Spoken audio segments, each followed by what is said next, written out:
కాంగ్రెస్ పాలనలో అధికార పార్టీ నాయకుల ఆగడాలు ఎక్కువయ్యాయి. అధికారం ఉందనే అహంకారంతో ప్రతిపక్ష నాయకులపై దాడులకు పాల్పడుతున్నారు. నారాయణపేట జిల్లా మక్తల్ మండలం ఉప్పరపల్లిలో కాంగ్రెస్ గుండాలు రెచ్చిపోయారు. బీఆర్ఎస్ కార్యకర్త భద్రపై కాంగ్రెస్ నాయకుడు అంచి అతని అనుచరులు విచక్షణారహితంగా దాడి చేశారు. భద్రను బైక్ చైన్తో కొడుతూ దాడి చేశారు. ఈ దాడిలో తీవ్ర గాయాల పాలైన భద్ర హాస్పిటల్లో చికిత్స పొందుతున్నాడు. బీఆర్ఎస్ కార్యకర్త భద్రపై కాంగ్రెస్ గుండాల దాడికి నిరసనగా మక్తల్ పోలీస్ స్టేషన్ ముందు బీఆర్ఎస్ నాయకులు బైఠాయించారు. మాజీ ఎమ్మెల్యే చిట్టెం రామ్మోహన్ రెడ్డి ఆధ్వర్యంలో ధర్నాకు దిగారు. దాడి చేసిన వారిని వెంటనే అరెస్ట్ చేయాలని డిమాండ్ చేశారు.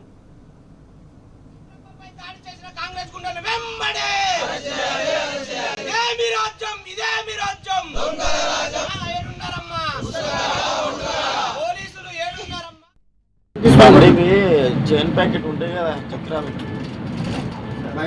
బైక్ తలవారు లెక్క చెప్పిస్తాం చూడు, దానితో నరుకుతారు అన్న. ఆయన కూడా ఇచ్చినారు కదా, తెలియరు. కాలు మొక్తానా, మీకు కాలు మొక్తానా?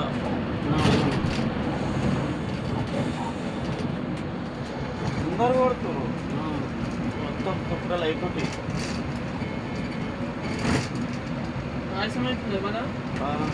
కానీ ఇట్లాంటి దౌర్జన్యాలకు మటుకు తెర లేపిండ్రు. దానికి తగిన సమాధానం మాకు కూడా వస్తుంది. ఈయన ఇంకా ఇష్టం కూడా ఫ్యూచర్లో తక్కువ ఏడ్చిపెట్ట. నేను కూడా ఇది కూడా 2.5 ఏళ్ళు 3 ఏళ్ళు చూసిన.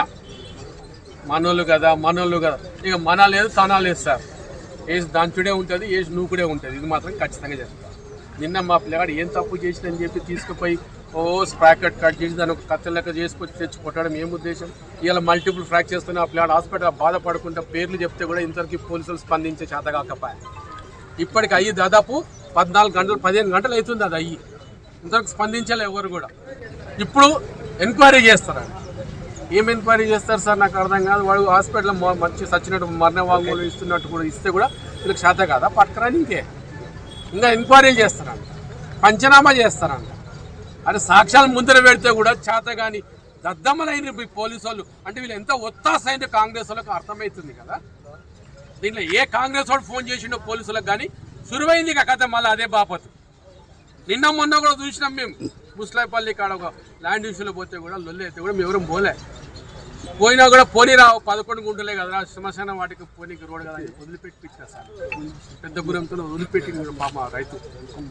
కానీ ఇవన్నీ కళ్ళకు కనపడతలేవా? ఈ పోలీసు వాళ్ళకి ఎవరు ఎక్కడ ఎవరు ఏందని తెలుస్తలేదా? ఇష్టం వచ్చినట్టు వాళ్ళు రాత్రి 1:30 గంటకు మేము హాస్పిటల్ పోటీ మాట్లాడి వానికి ఏమైందని కనుక్కుంటే మొత్తం మల్టిపుల్ ఫ్రాక్చర్స్ సార్. దాంట్లో ఖచ్చితంగా కొట్టి పడేసారు. ఎక్కడ పడితే చేతులకు కాళ్ళకేసారు.